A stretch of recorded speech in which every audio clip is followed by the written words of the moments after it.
Now we head to Kenosha, back to Kenosha, Wisconsin, where Paris has been covering demonstrations around the Kyle Rittenhouse trial. Paris. And Brandon, most of those demonstrators are gone at this point. As you heard some residents say earlier in the show, they don't believe that most or any of those demonstrators are actually from Kenosha. So about 4 to 5 blocks away from the courthouse, Kenosha residents held their own afternoon event to try to call attention to issues of importance to them. Now, earlier I spoke with Kyle Johnson, who is the head of a group called Black Leaders Organizing Change. I asked him how residents feel about this national spotlight coming back to their town. Folks in the community really want to figure out how we heal and how we move forward as a community together. We know oftentimes when cameras get involved, there can be folks that come in from outside the community because they want to get attention. And really, we're figuring out how we reimagine our community. How we make this a better place for all citizens in Kenosha. And hopefully that can reverberate around the state and around the nation. And what are the big issues that you're focused on or that you want on the minds of public officials? The things that we're really hoping to address are things like affordable housing and homelessness. We want to, reinvest in a refocus on our education system because we need to invest in our next generation. And the last thing is really focusing on demilitarizing the police. We know that the equipment that law enforcement gets from the military at a cheap discount just because it exists from all the wars that we've been constantly a part of. And, I think the bottom line is cops don't need that kind of equipment. Things like Bearcats that we saw out here on the streets last week. We should never see those kind of things in American communities. So we want to make sure that, cops are able to do their job in a functional way, but also acknowledge and realize we don't need this kind of equipment that's built for war on American streets.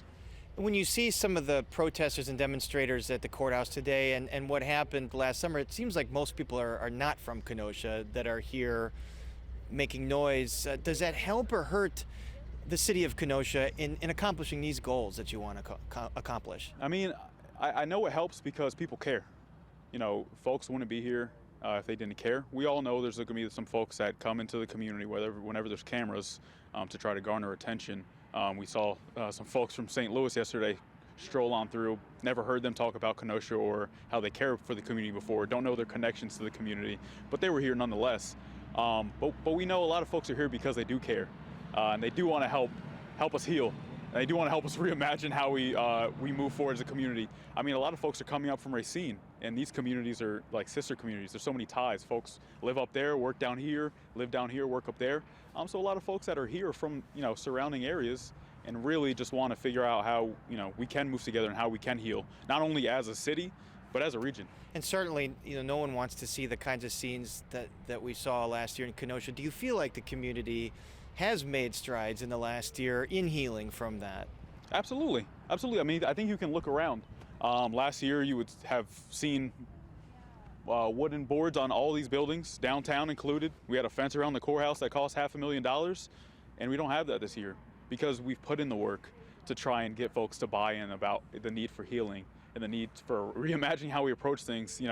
We can't do the same recipe and expect a different result. And I got to ask you, because nationally this case is viewed very politically and people are kind of in their camps politically on how they feel about Mr. Rittenhouse and what happened. Is that the way Kenosans see it? Are they divided politically like that?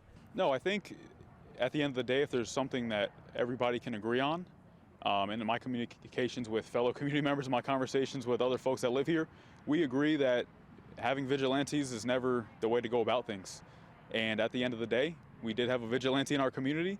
It ended in death, ended in destruction, ended in murder, and we don't need that. That's Kyle Johnson, the head of a group called Black Leaders Organizing Change. Day 3 of deliberations in the Kyle Rittenhouse murder trial tomorrow. We will be back here tomorrow for that. And Brandis, I'm going to join you in just a second for Spotlight Politics. So now I toss it back to you. That's right, Paris. We'll see you in just a bit. Thank you.